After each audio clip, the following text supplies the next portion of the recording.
Hello, all you positive heads out there. It's so good to be back with all you beautiful reflections of the one source consciousness that creates and animates all things.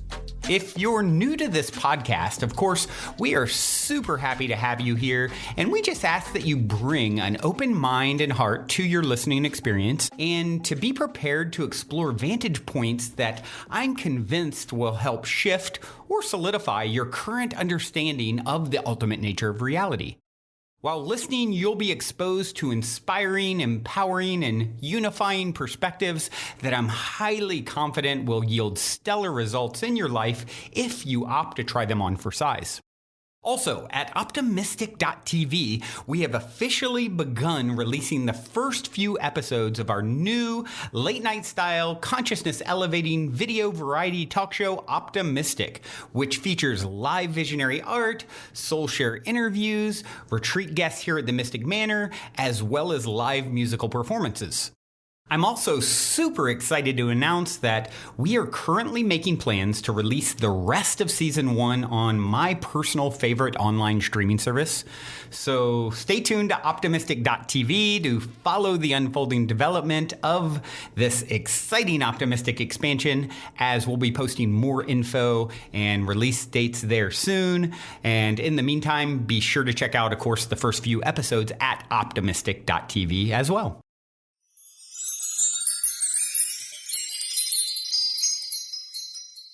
All right, all you positive heads, welcome, welcome. Here we grow again. So grateful to be back with you guys as always. It is a magical Monday here in the studio as I record. And today we're going to finish up the essays from Emmet Fox, written almost 100 years ago, 1931. And there's 23 of them in total. And we're down to the last three, which I think we'll be able to cover today. And for those of you who haven't caught any of those, you can go back and search Emmet Fox, and they would come up on positivehead.com, and you could listen to all of them. They're really great. They I was originally exposed to them when I had the dream idea for my forthcoming book, The Golden Key, that's going to be coming out in, looks like 1st of January now. I've kind of kept having to push it back because, creative projects. It don't ever count on when you're going to deliver a book. It turns out exactly, or a song, or a painting, or I was just talking to my friend Vajra, the artist who's helping some with the cover, and we talked about that. It's like, it'll be done when it's done. So it looks like 5th of January I'm shooting for now. I'll let you guys know when that's for sure. And I'm going to be gifting the book. And it came to me in a dream in dramatic fashion. And I've had all this synchronicity. And it led to me finding the Golden Key essay from Emmet Fox, which really, really powerful. He's definitely one of those guys who is, almost 100 years ago, bridging the gap between sort of organized religion and spirituality. And the way I kind of see the difference, organized religion tends to put spirituality out there, or access to spirituality or divinity, or any of your own power kind of in the hands of some other external figure, God or Jesus, or whatever it may be. Of course, in Christianity, that's the primary. Hey, it's out there, and we need to appease these external beings to be saved. And in this case, with the perspectives we share on this show, I'm saying it's all you. It's all within you. You are it. It is you. There is no out there, technically. And so, that's quite the dance, bridging those two worlds, right? And I think a lot of what was taught in the Bible and whatnot was really pointing to these very things. And it was just misconstrued, misinterpreted. You have kings that took scriptures and edited them and then released what they wanted and all that jazz. So I think Emmet did an amazing job of sort of helping to bridge those worlds in these short essays. And there's 3 of them left. And like I said, we'll see how they go. They look pretty short just glancing at them. So we'll see if I get through all. We'll certainly get through at least 2 of them, probably all 3, depending on how much I have to say after reading them. And what I've done as I've went through them is I'm reading them for the first time with you guys. So you're getting my initial on the spot, sort of feedback interpretation as to what Emmet was getting at and what I get from his writings. So, yeah, without further ado, this one is called True Prosperity. In the scriptural sense, prosperity and prosper signify a very great deal more than the acquirement of material possessions. They really mean success in prayer. From the point of view from the soul, success in prayer is the only kind of prosperity worth having. And if our prayers are successful, we shall naturally have all the material things that we need. A certain quantity of material goods is essential on this plane, of course, but material wealth is really the least important thing in life. And this, the Bible implies by giving the word prosperous its true meaning. Blessed are the poor in spirit, for theirs is the kingdom of heaven. To be poor in spirit does not in the least mean the thing we call poor-spirited nowadays. To be poor in spirit means to have emptied yourself of all desire to exercise personal self-will, and what is just as important, to have renounced all preconceived opinions in the wholehearted search for God. It means to be willing to set aside your present habits of thought, your present views and prejudices, your present way of life if necessary, to jettison, in fact, anything and everything that can stand in the way of your finding God. One of the saddest passages in all literature is the story of the rich young man who missed one of the great opportunities of history and turned away sorrowful because he had great possessions. This is really the story of mankind in general. We reject the salvation that Jesus offers us, our chance of finding God, because we have great possessions. Not in the least because we are very rich in terms of money, for indeed both people are not, but because we have great possessions in the way of preconceived ideas, confidence in our own judgment, and in the ideas with which we happen to be familiar. Spiritual pride born of academic distinction, sentimental or material attachment to institutions and organizations, habits of life that we have no desire to renounce, concern for human respect, or perhaps fear of public ridicule, or a vested interest in worldly honor and distinction. And these possessions keep us chained to the rock of suffering that is our exile from God. The rich young man is one of the most tragic figures in history, not because he happened to be wealthy, for wealth in itself is neither good nor bad, but because his heart was enslaved by that love of money, which Paul tells us is the root of all evil. Why was not the Christ message received with acclaim by the ecclesiastics of Jerusalem? Because they had great possessions of rabbinical learning, possessions of public honor and importance, authoritative offices as the official teachers of religion, and these possessions they would have had to sacrifice in order to accept the spiritual teaching. The humble and unlearned folk who heard the master gladly were happy in having no such possessions to tempt them away from the truth. Why was it in modern times when the same simple Christ message of the immanence and availability of God and of the inner light that burns forever in the soul of man once more made its appearance in the world, it was again, for the most part, among the simple and unlettered that it was gladly received? Why was it not the bishops and deans and moderators and ministers and presbyteries who gave it to the world? Why was not Oxford or Cambridge or Harvard or Heidelberg the great broadcasting center for this most important of all knowledge? And again, the answer is because they had great possessions of intellectual and spiritual pride, great possessions of self-satisfaction and cocksureness, great possessions of academic commitment and of social prestige. The poor in spirit suffer from none of these embarrassments, either because they never had them or because they have risen above them on the tide of spiritual understanding. They have got rid of the love of money and property or of fear of public opinion and of the disapproval of relatives or friends. They are no longer overawed by human authority, however august. They are no longer cocksure in their own opinions. They have come to see that their most cherished beliefs may have been and probably were mistaken, and that all their ideas and views of life may be false and in need of recasting. They are ready to start again at the very beginning and learn life anew. All right, true prosperity. Let's see here. Well, one thing jumps out to me. There's been a couple times where I haven't fully agreed. Well, in this case, not with what Emmet is saying, but what he talks about. Paul says that money is the root of all evil. And it's funny, the name Paul has come up about 5 times in the last 24 hours where I, enough so that I'm like, okay, there's what's going on with Paul here. It's like the synchronicity, this name is popped up so many times. And here it is again right now.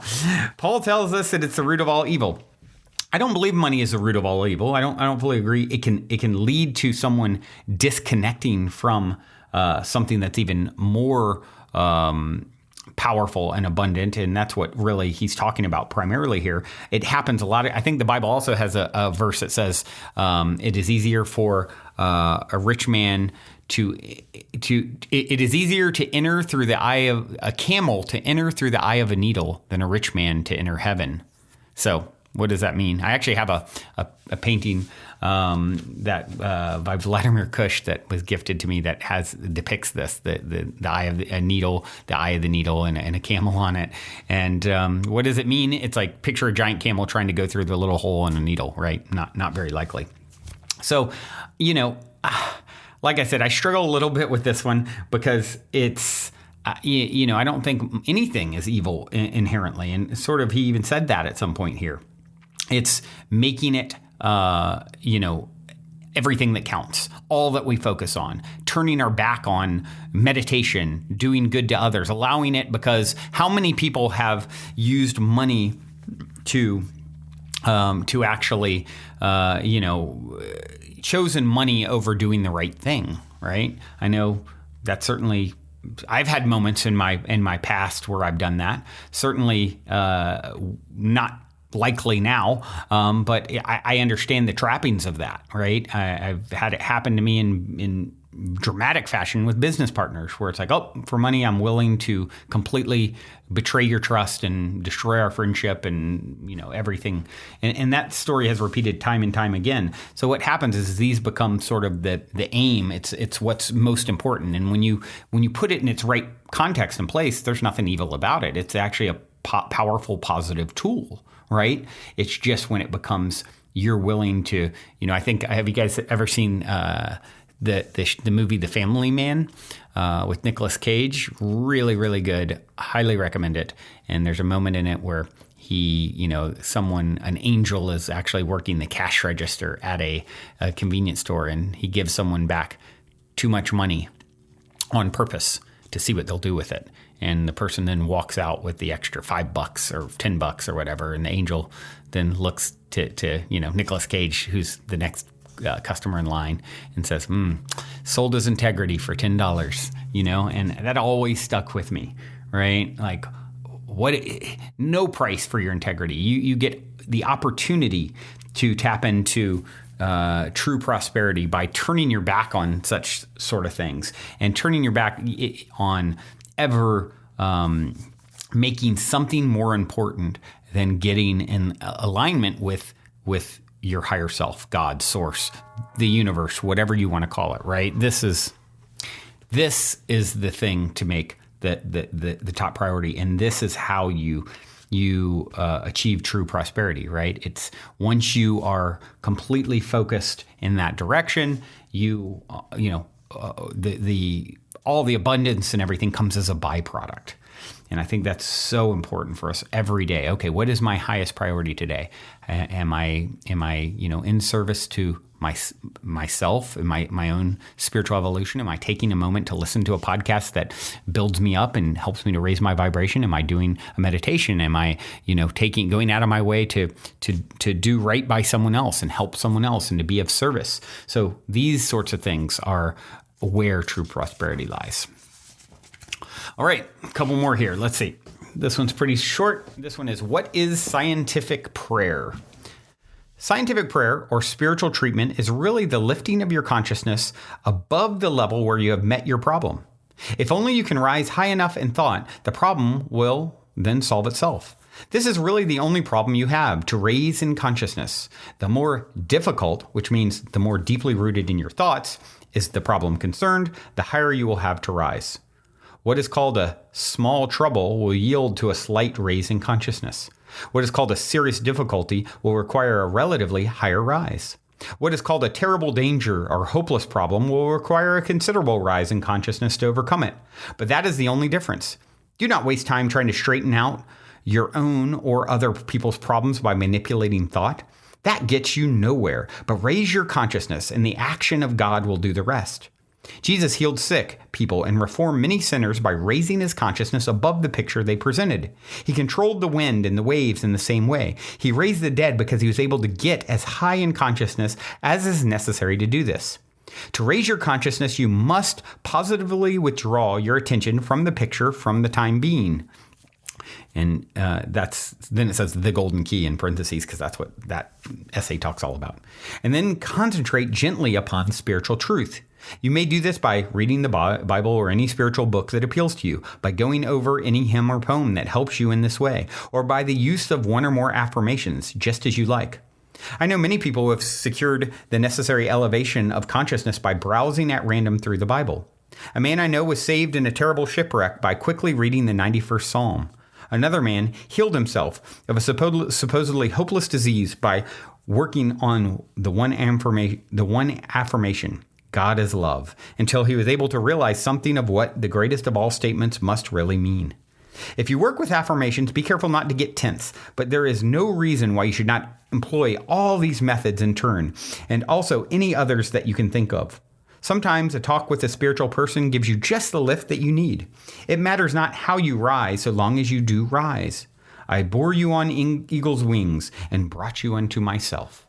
Before we continue on with today's episode, I'd like to take a quick moment to share a perfect gift idea for the upcoming holiday season, Features Socks. If you pay attention when you watch any of the episodes of my variety show Optimistic, you'll notice that I typically take my shoes off at some point during the interview portion, and it quickly becomes very obvious I'm a huge fan of fun, funky, colorful socks. So when Features originally reached out to me, I was super excited because I instantly loved the way they looked. But after actually wearing them, I realized there is a very good reason runners and golfers are increasingly making Features their sock of choice above and beyond their excellent style.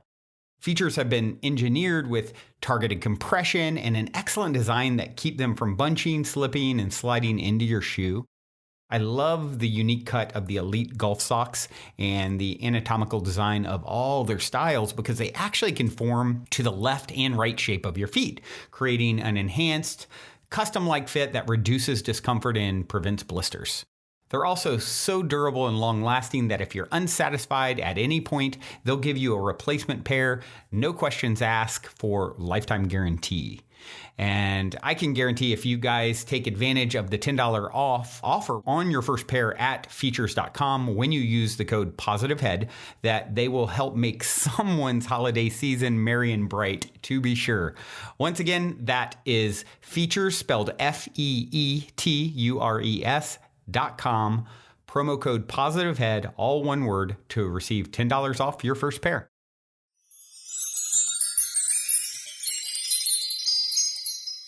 All right. Actually, looking here, the next one, I must have gotten out of order at one point because there's actually one more left. So, all right, let's read it. This is You Can Alter Your Life.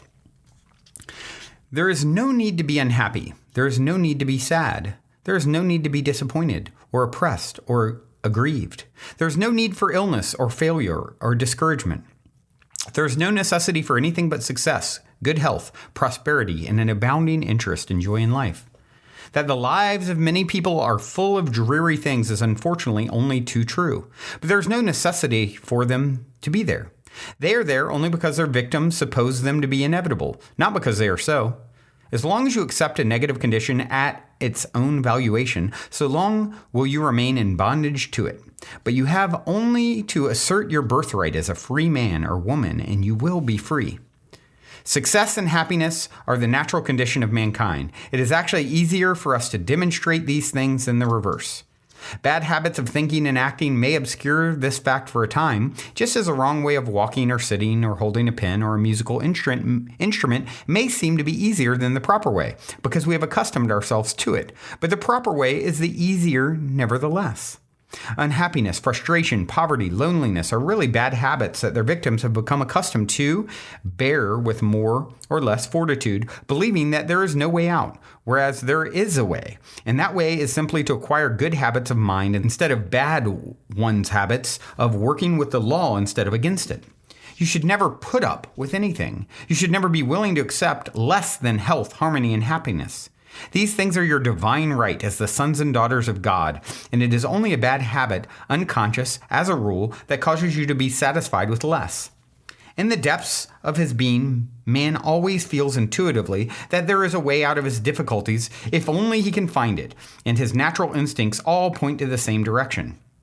The infant, as yet uncontaminated by the defeatist suggestions of his elders, simply refuses to tolerate inharmony on any terms, and therefore he demonstrates over it.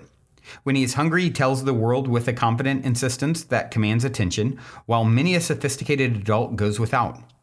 Does he find a pin sticking in some part of his anatomy?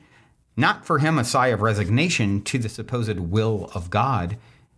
It is really blasphemy to say that evil or suffering could ever be the will of God, all good. Or a whine about never having any luck, or a sigh that what cannot be cured must be endured. No, the defeatist view of life has not yet touched him. His instincts tell him that life and harmony are inseparable. And sure enough, that pin is located and removed, even if everything else has to come to a stop until it is done. But shades of the prison house begin to close about the growing boy, and by the time he is old enough to think rationally, the race habit will have trained him to use his reason largely in the inverted way. Refuse to tolerate anything less than harmony. You can have prosperity no matter what your present circumstances may be. You can have health and physical fitness. You can have a happy and joyous life. You can have a good home of your own. You can have congenial friends and comrades. You can have a full, free, joyous life, independent and untrammeled. You can become your own master or your own mistress. But to do this, you must definitely seize the rudder of your own destiny and steer boldly and firmly for the port that you intend to make. What are you doing about your future? Are you content to let things just drift along as they are, hoping, like Mr. Micawber, for something to turn up? If you are, be assured that there is no escape in that way. Nothing ever will turn up unless you exercise your free will and go out and turn it up for yourself by becoming acquainted with the laws of life and applying them to your own individual conditions. That is the only way.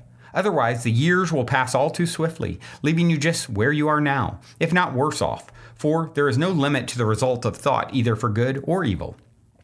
Man has dominion over all things when he knows the law of being and obeys it.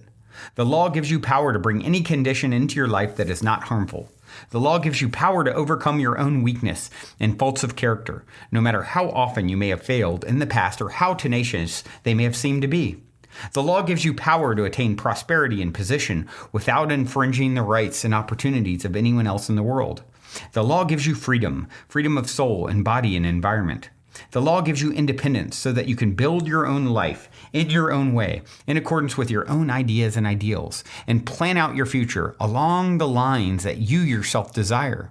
If you do not know what you really want to make you happy, then the law will tell you what you want and get it for you too. And the law, rightly understood and applied, will save you from the danger of what is called outlining, with all its risks and limitations. The law will endow you with the gift of what is called originality. Originality is the doing of things in a new way, which is a better way, and different from anyone else's way.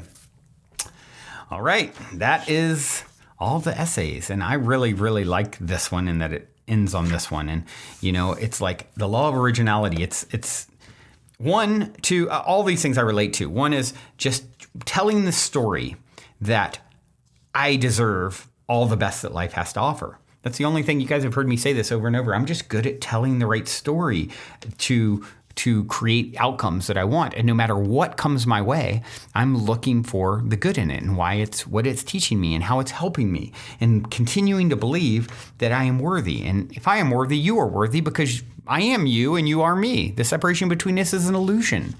And this correcting your thought and understanding that health and happiness, these things are your birthright, right? They're not. It's much harder to be out of alignment, to go against. Once you get used to it, like was said here by him, holding a pen or a music instrument or tennis racket and playing in a way that's not. If you learn it in a way that's not really the highest and best, it can take some changing to get to retrain yourself, right? But then you realize, oh wow, I just changed my grip on my tennis racket, and now I hit the ball way better, or I'm holding the instrument correctly or the pin correctly, and now things are flowing. There can sometimes be that curve, especially when you have to sort of unlearn something, and that's a big part of all of our journeys, is unlearning and starting to really recondition our thoughts by putting in the right information, adopting the right perspectives, rewriting the code that has been written in our core operating system, our programs, right? Rewriting those, deleting old ones, writing new ones, and and then understanding that you're going to have a way and a path when you are altering your life that is completely original for you.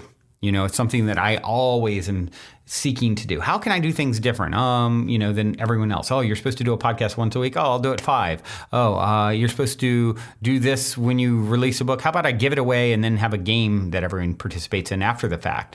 That, in doing things in an original, unique way. And I don't force it and I don't need it to come up. I just let it kind of flow and then follow my excitement. And that's all any of us have to do, is start changing, rewriting these stories. You are as worthy as anyone's ever been. And I say that probably as much as anything else on the show, as we rewrite these programs. And it's in the reason it's so important to continually hear this message and to retell this message, because the same way your brain is creating these neural pathways, these links, and with certain thoughts and ideas, whether negative or positive for you. And at first, it can be like off-roading, right?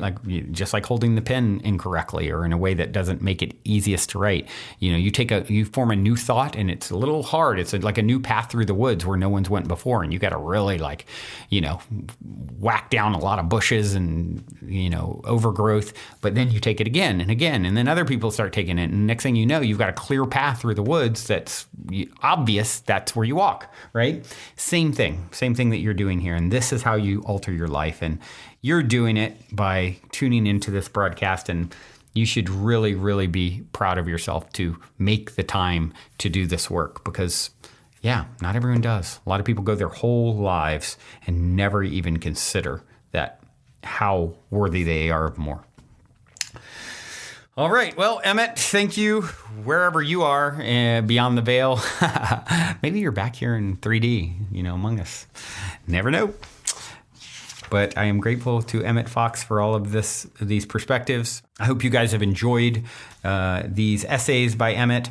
And with that being said, I do have a song to leave you with today. This is an artist I've been listening to quite a bit lately. Probably more than, every music has seasons, right? And I came across this not so long ago and really, really am enjoying it.